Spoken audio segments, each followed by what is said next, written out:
वृंद के दोहे, जिसे वृंदावन दास जी ने लिखा है, जिसे एसीपी सेकेंड सेम बीबीए के छात्रों के लिए रखा गया है। इस वीडियो के ज़रिए इस दोहे का सारांश मैं अभी समझाने वाली हूँ। कवि परिचय। वृंदावन दास एक प्रसिद्ध संत कवि और भक्त थे, जिन्हें विशेष रूप से गौड़िया वैष्णव संप्रदाय में उच्च स्थान प्राप्त है। वे चैतन्य महाप्रभु के जीवन और उपदेशों के महान गायक और प्रचारक माने जाते हैं। वृंदावन दास ठाकुर एक महान भक्त, कवि और संत थे, जिन्होंने चैतन्य महाप्रभु की लीलाओं को अमर बना दिया। उनके काव्य और लेखन में भक्ति की गहराई और प्रेम का भाव अत्यंत सुंदर रूप में व्यक्त हुआ है। दोहे का सारांश। पहला दोहा इस तरह है। मूर्ख को हित के वचन, सुनी उपजत है कोप। सांपही दूध पिवाइये, वाके मुख विष ओप। इसका संदर्भ है। इस दोहे में वृंदावन दास ने मूर्ख व्यक्ति की प्रवृत्ति और स्वभाव का चित्रण किया है। सारांश इस तरह है। कवि कहना चाहते हैं कि मूर्ख व्यक्ति को अगर हित की बात अर्थात उपदेश या सलाह भी दी जाए तो उसमें सुधार की भावना नहीं आती, बल्कि वह क्रोधित हो जाता है। जैसे कोई सांप को दूध पिलाए तो उससे विष अर्थात जहर ही बढ़ता है, वैसे ही मूर्ख को समझाना लाभ के बजाय हानि ही देता है। तात्पर्य यह है कि सज्जनों को चाहिए कि वे विवेक से कार्य करें और यह समझे कि मूर्ख व्यक्ति में सद्वचन का कोई प्रभाव नहीं होता, बल्कि वह उल्टे और अधिक बिगड़ सकता है। इस दोहे की विशेषताएं हैं। यह दोहा स्पष्ट रूप से एक नीति संदेश देता है। मूर्ख को उपदेश देना व्यर्थ है। सांप को दूध पिलाना एक प्रसिद्ध कहावत है, जिसे कवि ने सशक्त रूप में प्रयोग किया है। अगली दोहा इस तरह है। अपनी पहुँच बिचारी कई, करतब करियई ठौर। तेते पाव पसारियई, जयती लांबी सौर। इसका संदर्भ है। वृंदावन दास का यह दोहा जीवन के लिए अत्यंत महत्वपूर्ण सीख देते हुए मनुष्य के अंदर स्थित व्यावहारिक बुद्धि और आत्मचेतना को प्रोत्साहित करता है। इसका सारांश है। इस नीति दोहे में कवि वृंदावन दास जी संतुलित जीवन और सीमित साधनों में जीने की बुद्धिमत्ता का उपदेश देते हैं। कवि कहते हैं कि व्यक्ति को कोई भी कार्य करने से पहले अपनी क्षमता, योग्यता और समाधानों का ध्यान रखना चाहिए। जैसे कोई व्यक्ति चादर की लंबाई देखकर ही पाँव फैलाता है, वैसे ही हमें अपनी चादर यानी सामर्थ्य के अनुसार ही जीवन के निर्णय लेने चाहिए। तात्पर्य यह है कि अगर हम अपनी पहुंच से अधिक करने का प्रयास करते हैं तो परिणाम स्वरूप संकट और अपमान का सामना करना पड़ सकता है। इसकी विशेषताएं हैं। यह दोहा विवेक, संयम और आत्म परिचय का संदेश देता है। यह दोहा दर्शाता है कि हर काम सोच समझकर और अपनी सीमा में रहकर करना चाहिए। अगली दोहा इस तरह है। उद्यम कबहुच न छोड़िए, पर आशा के मात। गागरी कैसे फोरिए, उनियों देखी पयोध। इसका संदर्भ है। इस दोहे में वृंदावन दास जी परिश्रम और आत्मनिर्भरता का महत्व बताते हैं। यह दोहा आज के समय में भी उतना ही प्रासंगिक है। सारांश है। कवि कहते हैं कि कभी भी पर अर्थात दूसरों पर आश्रित होकर अपना प्रयास अर्थात उद्योग नहीं छोड़ना चाहिए। जैसे कोई केवल समुद्र अर्थात पयोद को देखकर अपना घड़ा, जहाँ पर गागरा बताए हैं, उसे नहीं तोड़ देता, यह सोचकर कि अब वहाँ से पानी मिलेगा, वैसे ही हमें भी केवल दूसरों की मदद की आशा में अपने साधन या परिश्रम को त्यागना नहीं चाहिए। तात्पर्य यह है कि स्वावलंबन अर्थात आत्मनिर्भरता ही जीवन की सबसे बड़ी संपत्ति है। दूसरे से मदद की अपेक्षा रखना ठीक है, लेकिन अपने साधनों को नष्ट करना और प्रयास बंद कर देना मूर्खता है। विशेषताएं है। यह दोहा परिश्रम, आत्मनिर्भरता और दूरदृष्टि का सुंदर उदाहरण है। यह दोहा व्यक्ति को दूसरों पर निर्भर होने के बजाय अपने संसाधनों पर भरोसा करना सिखाता है। अगली दोहा है। भले बुरे सब एक से, जो लो भोलत नाही, जान परंतु है काक पिक ऋतु वसंत का माही। इसका संदर्भ है, इस नीति दोहे में वृंदावन दास जी वाणी की शक्ति और व्यक्ति के वास्तविक स्वरूप को पहचानने के तरीके पर प्रकाश डालते हैं। सारांश है, वृंदावन दास जी का यह दोहा मनुष्य की वाणी को पहचान का प्रमुख साधन मानते हुए कहते हैं कि जब तक कोई व्यक्ति बोलता नहीं तब तक भले और बुरे लोगों में अंतर करना कठिन होता है, क्योंकि सभी एक जैसे प्रतीत होते हैं। ठीक उसी तरह जैसे कोयल, पिक और कौवा जैसे काक रंग में एक जैसे लगते हैं, लेकिन बसंत ऋतु में जब कोयल मीठा गाती है और कौवा कर्कश, तब अंतर स्पष्ट होता है। तात्पर्य यह है कि व्यक्ति का स्वभाव और ज्ञान उसकी वाणी से ही जाना जाता है। वाणी ही है जो मनुष्य के चरित्र और संस्कार का परिचय देती है। विशेषताएं हैं, कोयल और कौवे जैसे प्रतीकों के माध्यम से वृंदावन दास जी ने व्यावहारिक शिक्षा दी है। वृंदावन दास की रचनाओं की तरह इसमें भी भाषा सरल है, पर अर्थ अत्यंत गहरा और शिक्षाप्रद है। अगली दोहा इस तरह है, जो जाको गुण जानही, सो तिहि आदर देत, कोकिल अबरी लेत है, काग निबोरी लेत। इसका संदर्भ है, वृंदावन दास जी का यह दोहा गुणों की पहचान और आदर की सच्ची समझ देता है। इसका सारांश है, इस नीति दोहे में वृंदावन दास जी कहते हैं कि जो व्यक्ति जैसे गुणों वाला होता है वही दूसरे में उन्हीं गुणों की पहचान कर पाता है और उसी अनुसार उसका सम्मान करता है। जैसे कोयल अर्थात कोकिल फूलों का रस लेती है, जबकि कौवा सिर्फ नीम की निबोरी अर्थात कड़वी फलियां ही पसंद करता है। का तात्पर्य यह है कि जिसका जैसा स्वभाव और दृष्टिकोण होता है वह दुनिया को भी उसी नजरिए से देखता है। सज्जन व्यक्ति दूसरों के सद्गुणों को पहचान कर सम्मान देता है, जबकि असज्जन सिर्फ दोष खोजता है।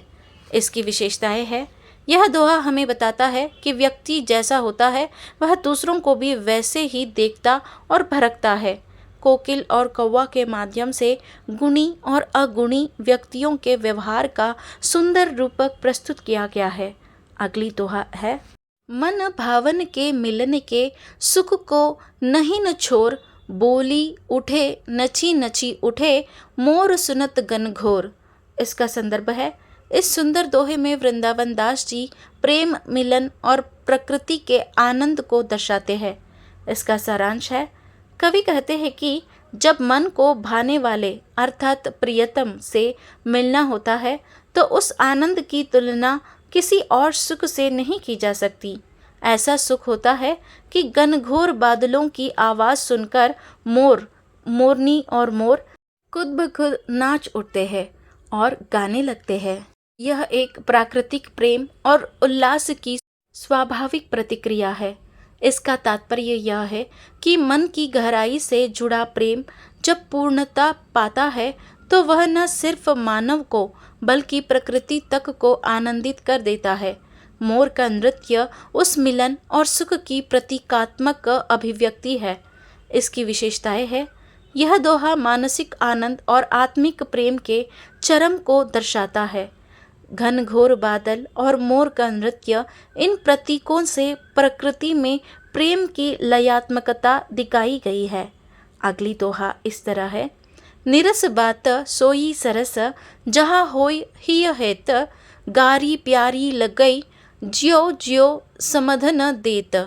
इसका संदर्भ है, वृंदावन दास इस दोहे में प्रेम और भावना की शक्ति को दर्शाते हैं। इसका सारांश है, कवि कहते हैं कि जब हृदय में सच्चा प्रेम होता है तो नीरस अर्थात रूखी सूखी बातें भी सरस अर्थात मधुर लगती है। यहाँ तक कि अगर प्रियजन ताना या उलाहना अर्थात गाली भी देते हैं तो वह भी मीठा और प्रिय लगता है। शब्दों का असर भावना पर निर्भर करता है। अगर प्रेम है तो कठोर शब्द भी मीठे लगते हैं। जैसे जैसे वे उलाहना देते हैं वैसे वैसे प्रेम का रस और गहराता है। इसकी विशेषताएं हैं, यह दोहा दर्शाता है कि जहाँ सच्चा प्रेम होता है वहाँ शब्दों का कठोरपन भी प्रिय लगने लगता है। यह बताता है कि प्रेम हमें सहनशील और विनम्र बनाता है, जहाँ उलाहनाएं भी अपनापन लगती है। अगली दोहा है, फेर न हवई है कपट सो जो कीजे व्यापार, जैसे हांडी काठ की चदई न दूजी बार। इसका संदर्भ है, इस दोहे में वृंदावन दास जी कपट अर्थात धोखा और विश्वासघात के परिणाम को समझाते हैं। इसका सारांश है, कवि कहते हैं कि कपट और धोखा एक बार व्यापार अर्थात संबंध में हो जाए तो फिर से विश्वास नहीं लौटता। जैसे लकड़ी की हांडी एक बार चूल्हे पर चढ़ जाए तो दूसरी बार चढ़ाने लायक नहीं रहती, ठीक उसी प्रकार कपट करने वाला व्यक्ति दोबारा भरोसे के योग्य नहीं रहता।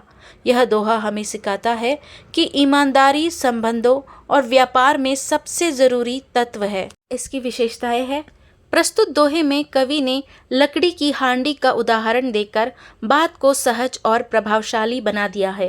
वृंदावन दास जी की शैली में हमेशा की तरह सादी भाषा और गहरी बात मिलती है।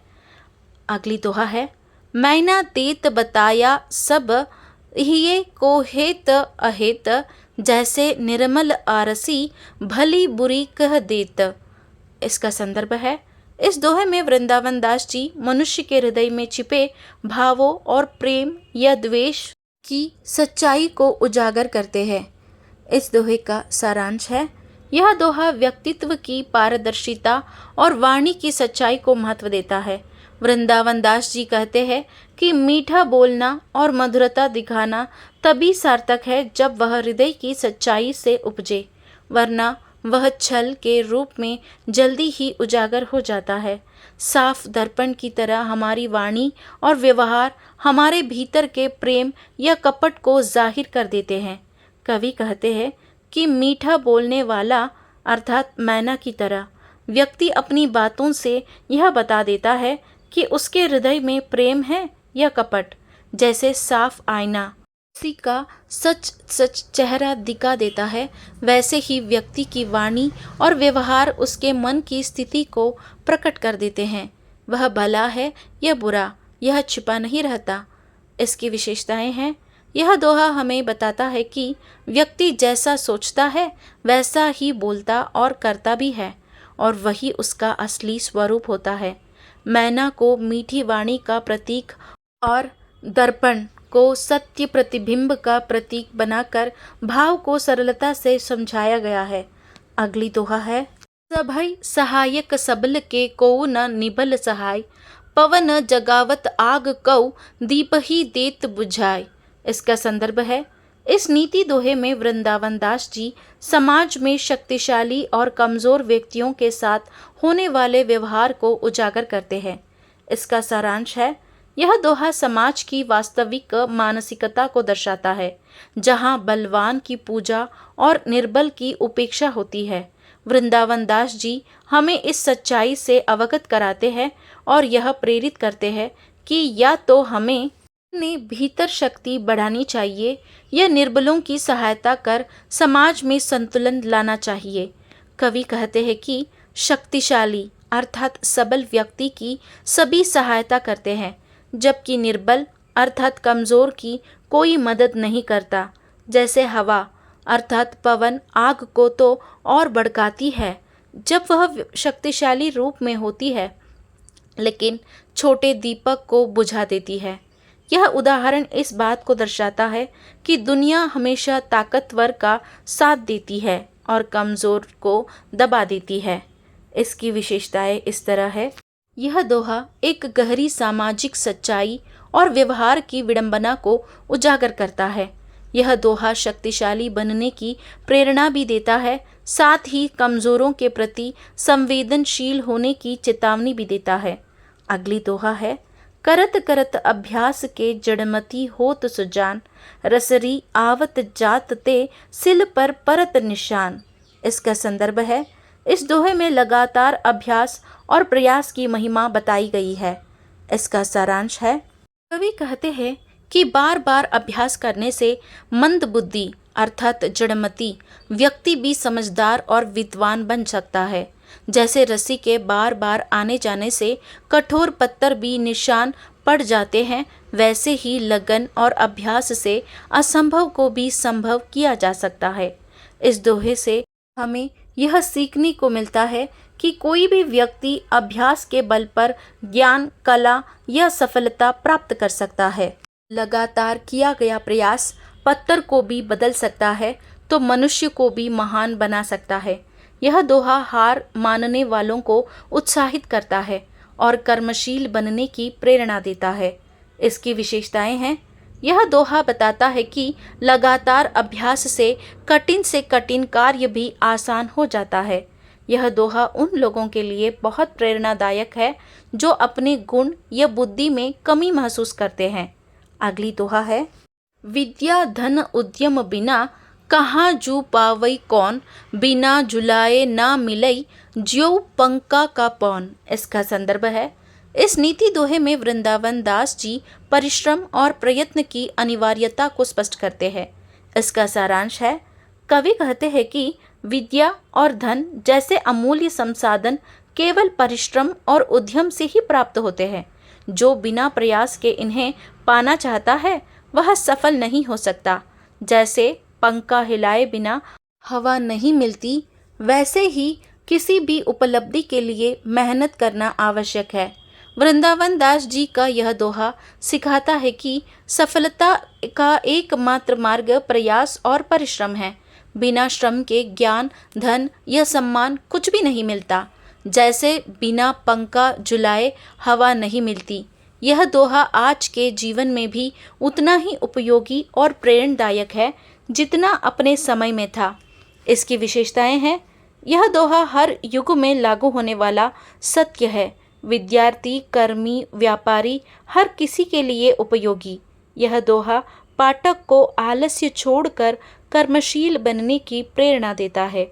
यह था वृंदावन दास जी के दोहों का सारांश।